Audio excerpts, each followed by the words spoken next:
শহরের বিভিন্ন মন্দির থেকে পথা বেরিয়ে বিভিন্ন মন্দির থেকে বের হয় জগন্নাথ দেবের রথযাত্রা এবং রথের দড়িতে টান দেওয়ার জন্য এবং জগন্নাথ দেবের আশীর্বাদ প্রাপ্তির লক্ষ্যে বিভিন্ন পাড়া মহল্লায় ভক্তবৃন্দের উপস্থিতি লক্ষ্য করা যায়।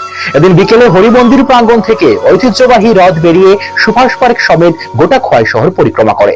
অন্যদিকে ত্রিপুরা যাদব মহাসভার উদ্যোগে সুভাষ পার্ক কৃষ্ণ মন্দির প্রাঙ্গণ থেকে বের হয় প্রভু জগন্নাথ দেবের রথ।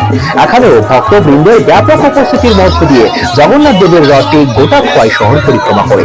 সমতল পদ্মবিল এলাকায় হাতির মাধ্যমে রথযাত্রার সূচনা হয়।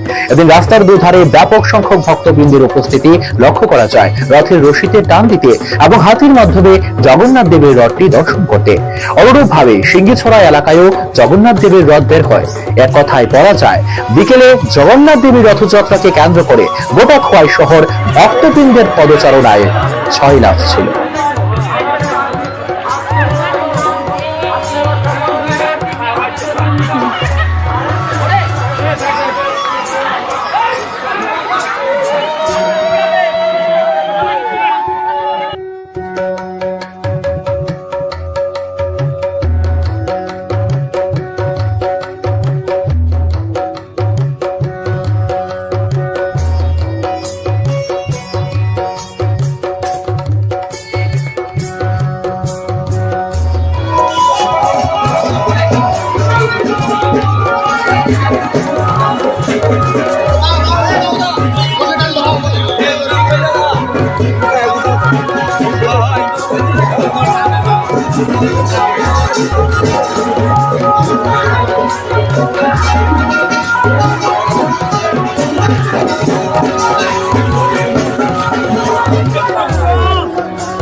হাতি চলে আসছে হাতি।